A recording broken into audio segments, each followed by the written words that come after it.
తెలంగాణ రాష్ట్రంలో కానీ మద్య నిషేధం లేదు. తెలంగాణ ప్రభుత్వం పక్షాన హైదరాబాద్ ఇన్ఛార్జ్ మంత్రిగా హైదరాబాద్ పరిసర ప్రాంతాల్లో ఉన్న ఫామ్ హౌస్లో భయభ్రాంతులకు గురి చేసే ప్రయత్నం చేస్తా ఉన్నది టీఆర్ఎస్ పార్టీ. బ్రాండ్ ఇమేజ్ దెబ్బతీసి తద్వారా హైదరాబాద్ ఆర్థికంగా దెబ్బతినడానికి ప్రభుత్వం తరఫున ఒక స్పష్టమైన ప్రకటన చేస్తున్నాం. ఈ రాష్ట్రంలో మద్య నిషేధం లేదు. చట్టంలో లోబడి ఉన్న ప్రకారంగా దావతులు చేసుకోవచ్చు. నిన్న గౌరవ శాసనసభ్యులు అడుగుతున్నాడు తెలంగాణలో మందు తాగద్దా అని. తాగొచ్చు, నిషేధం లేదు. కానీ ఇప్పుడు ఉదాహరణకు ఎవరైనా కుటుంబ ఫంక్షన్ చేసుకుంటే జేఆర్సీ ఫంక్షన్ హాల్లో కూడా మద్యం పెట్టుకుంటారు, పర్మిషన్ తీసుకుంటున్నారు దానికి ఎక్సైజ్ రూల్ ప్రకారంగా. ఇక్కడ కూడా కుటుంబంలో దావత్ చేసుకునే 3-4 కుటుంబ సభ్యులు మందు తీసుకుంటే దానికి ఏం నియంత్రణ లే. 100 మంది జమ అయినప్పుడు దానికి ఎక్సైజ్ నిబంధనల ప్రకారంగా అనుమతులు తీసుకోవాలి. అయినా ముఖ్యమంత్రి గారికి, మంత్రులకు ఈ పరిసర ప్రాంతాల ఫామ్ హౌస్లలో ఎవరు దావతులు అవుతున్నాయో ఏంది చూసే తీరిక లేదు. చట్టములో అక్కడ ఫిర్యాదు చేస్తే అక్కడ పోలీసులు ఆ ఫామ్ హౌస్ మీదనో ఇంటి మీదనో దాడి చేశారు. అక్కడ అనాథరైజ్డ్ ఫారిన్ లిక్కర్ దొరికింది. అనాథరైజ్డ్ అంటే విదేశీ మద్యం దొరికిన తర్వాత కేసు రిజిస్టర్ చేసిన మాట వాస్తవం. కేటీఆర్ గారు చెప్తున్నట్టుగా చట్టంలో ప్రకారంగా మీరు నిజంగానే మద్యపాన సేవనకు అంత ఎక్కువ సంఖ్యలో ఉన్నప్పుడు నిబంధనల ప్రకారంగా అనుమతి తీసుకుంటే అది కూడా కేసు కాదు. దాని తదుపరి జరిపిన పరీక్షల్లో డ్రగ్స్ ఐడెంటిఫై అయిందని మీరు కూడా ప్రకటన చెప్తా ఉన్నారు. ఆ తర్వాత కన్వర్టెడ్ ఇంటూ నార్కోటిక్ డ్రగ్స్. దీంట్లో చట్టంలో మేము పోయి ఏ ఫామ్ హౌస్లో తాగుతారు, ఎవరైతే కేసు పెట్టాలి లేదు. అది రాజకీయంగా కేటీఆర్ గారు బావమరిది కాబట్టి మీడియా అట్రాక్ట్ అనేది.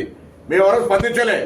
మేము స్పందిస్తలేమని స్వయంగా ఈ దేశ హోంశాఖ సహాయ మంత్రి బండి సంజయ్ మేము కేసీఆర్ కుమ్మకైనమని పోలీసుల మనోధైర్యాన్ని, ఆత్మస్థైర్యాన్ని దెబ్బతీసే విధంగా ఒక హోంశాఖ సహాయ మంత్రి మాట్లాడితే ఇలా పోలీసులు సమర్థవంతంగా పనిచేయడానికి ఇబ్బంది పడే పరిస్థితి వస్తుంది. అందుకే తెలంగాణ పోలీసులకు పూర్తిగా స్వేచ్ఛ, చట్టాన్ని, న్యాయాన్ని ఎటువంటి విచక్షణ లేకుండా, వివక్ష లేకుండా, అంటే ఎక్కడ కూడా ఎవరికి ఇబ్బంది కలగకుండా ఉండే విధంగా చట్టాన్ని కాపాడే ప్రయత్నం చేయండి. అక్కడ 10:30కో 11కో డీజే సౌండ్ పెట్టి పక్కోనికి ఇబ్బంది వస్తే ఫిర్యాదు చేస్తే అది వీఐపీ బామర్ది కావడం వల్ల కేసు మీడియా అట్రాక్షన్ అయితే ముఖ్యమంత్రి మంత్రులు కుట్రున్నదంటారు. కక్ష సాధింపు అంటారు. మాకెవరి మీద కక్ష సాధింపు లేదు. రాజకీయంగా పోరాడగలిగే శక్తి మీకంటే మంచిగా ఈ ప్రభుత్వాన్ని నడిపి ప్రజల ప్రశంసలు పొందే ప్రయత్నం చేస్తాం. మీరు చేసిన తప్పులు చట్ట ప్రకారంగా బయటికి వచ్చి నింద, శిక్ష, దానికి సంబంధించిన కార్యాచరణ జరుగుతుంటే ప్రజల దృష్టి మరల్చడానికి ఇది కక్ష సాధింపు ధోరణిని చూపెట్టే ప్రయత్నం చేస్తే దయచేసి తెలంగాణ సమాజం గమనించాలి. భవనాలకు కిరాయిలు ఇయ్యలే, మేము ఇచ్చినాం. ఆశా వర్కర్లకు కావచ్చు లేదా ఇతరత్ర అనేక రకాల పేమెంట్స్ మేము చేసినాం. హాస్పిటల్లో మందులకు పేమెంట్లు మేము చేసినాం. మీరు పెట్టిన బకాయిలల్లా 7 లక్షల కోట్లు ఏం చేశారో చెప్పండి. ఈ 10 నెలల దాదాపు 70,000 కోట్ల రూపాయలకు సంబంధించినటువంటి ఇటువంటి మీరు పెట్టిన బకాయిలో లేదా కొత్త కార్యక్రమాలైన 18 లక్షల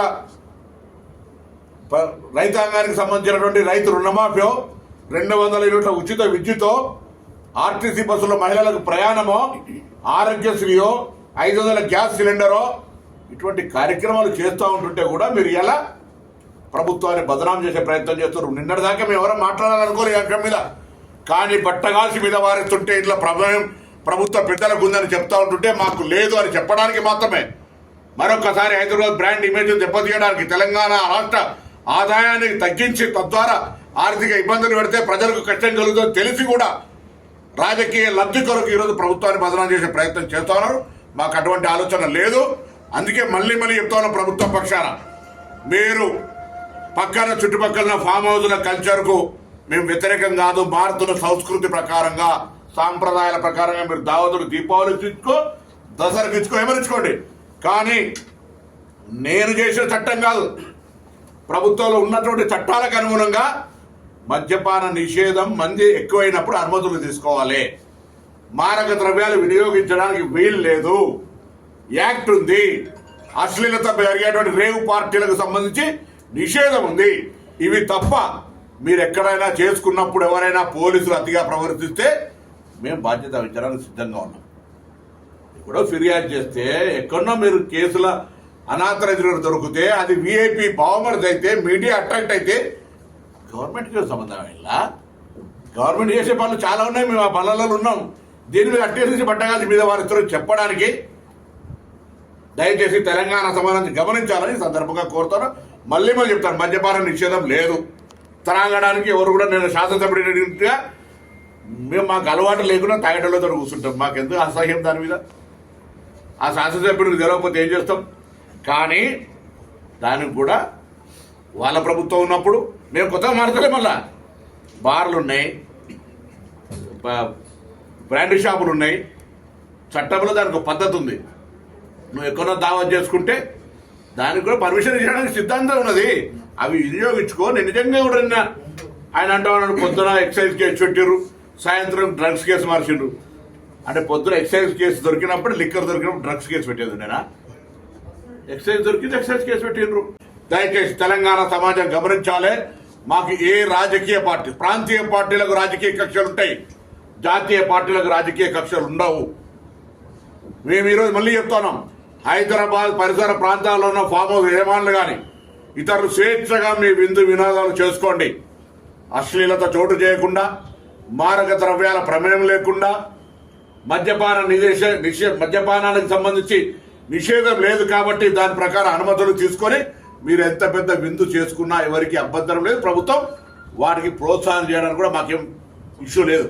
కానీ మీరు అనుమతులు తీసుకోరు, మీరు విదేశీ మద్యాన్ని వాడతారు, మీరు అర్ధరాత్రి దాకా అక్కడ ఇబ్బంది కలిగే విధంగా వ్యవహారం చేస్తే పక్కోడు కంప్లైంట్ చేస్తాడు.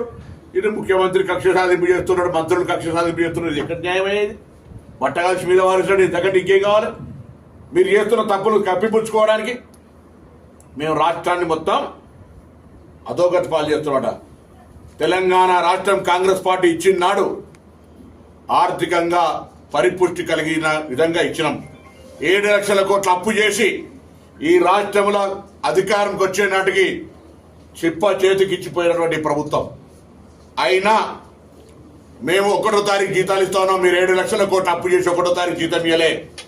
చర్యకు సంబంధించి నీరుగార్చే విధంగా బండి సంజయ్ ఒక గౌరవ కేంద్ర హోంశాఖ సహాయ మంత్రి ఏం మాట్లాడుతూ ఉన్నాడు? ఇలాంటి పబ్లిక్ డిస్కషన్ జరగాల్సిన అవసరం ఉంది. ఈటల రాజేంద్ర గారు స్టాండ్ ఏంది? ఎందుకు దీని మీద సైలెంట్ అయిపోయారు? ముందు నుంచి చెప్తున్నాం, ఢిల్లీలో దోస్తే గల్లీలో కూస్తీ. ఒకటినే సంజయ్ గారికి ఒక ఎజెండా, ఒకటినే కాంగ్రెస్ టీఆర్ఎస్ ఒకటి అని మాట్లాడమని బీజేపీ నుంచి ఇచ్చిన మా ఆయనకు స్క్రిప్ట్. లేకపోతే మన ఇద్దరికి సంబంధం లేదని కేసీఆర్ గారు బండి సంజయ్ తోటి చెప్పిస్తే చెప్పే మాటలు లెక్క అనిపిస్తాయి. ముందు నుంచి ఇదే రకమైన ఆరోపణ ఒర్రుడు తెలుసుగా గాయ